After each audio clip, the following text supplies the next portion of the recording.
If you drove by Kleiner Park in Meridian this afternoon, you saw quite the celebration out there. It was in honor of National Vietnam Veterans Recognition Day.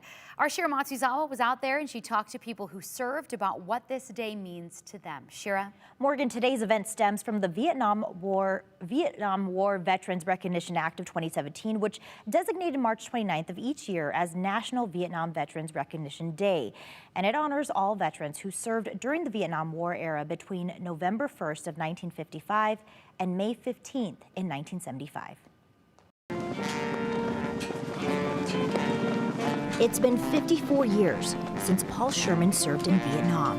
But the now Secretary-Treasurer of the nonprofit Vietnam Veterans of America still remembers the conditions as if it were yesterday. I was in Vietnam from 27 February 1968 to August 25th of the same year. I was a radio operator in an infantry unit. We did military operations in what was known as the Iron Triangle in the 3rd Corps or 3 Corps area of Vietnam. It was our job to do search and rescue missions. Paul was just 20 years old when he became one of 2.7 million U.S. service members who served in Vietnam. You're a young person, your life is high school. Everything that you do in your life culminates in those 3 years of high school, and none of it has to do anything with warfare, losing friends. You spend a lot of time being worried about whether you're going to survive the night. So it's pretty scary, but it's adrenaline rush in its own sense. For me, it was a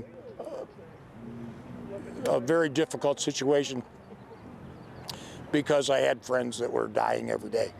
He says Tuesday's Vietnam Veterans Recognition Day event in Meridian was indescribable.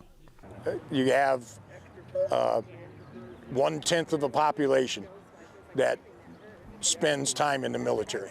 These men and women all spent time giving of themselves, and that's something that comes from the heart. Governor Little was among the keynote speakers. More than 58,000 troops lost their lives in Vietnam. 8 of the more than 44,000 Idahoans who served during that time are still missing.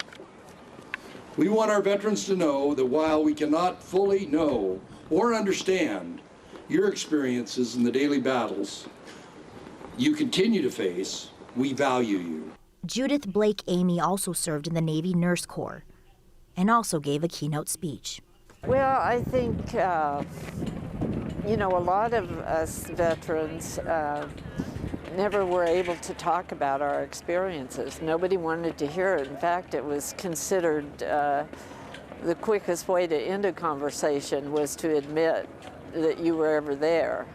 And so I think we repressed a lot of things, and this gives people an opportunity to think differently and to actually verbalize what their experience was. As the nation remembers the actions of those who served on this Vietnam Veterans Recognition Day, for Paul, it's about much more.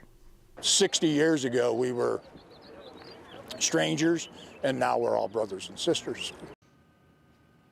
And Paul tells me today was a time for the veterans to also share their war stories, but also life stories, and visit with one another and let them know that they care about each other. Morgan? Yeah, sure. It's a forum for them to, like she talked about, open up about things that they had repressed for so long. Right. I mean, so many of us have family members, relatives who served in that war and weren't able to talk about it. So and now this is their opportunity to do so. Exactly. Shira Matsuzawa, great story. Thank you.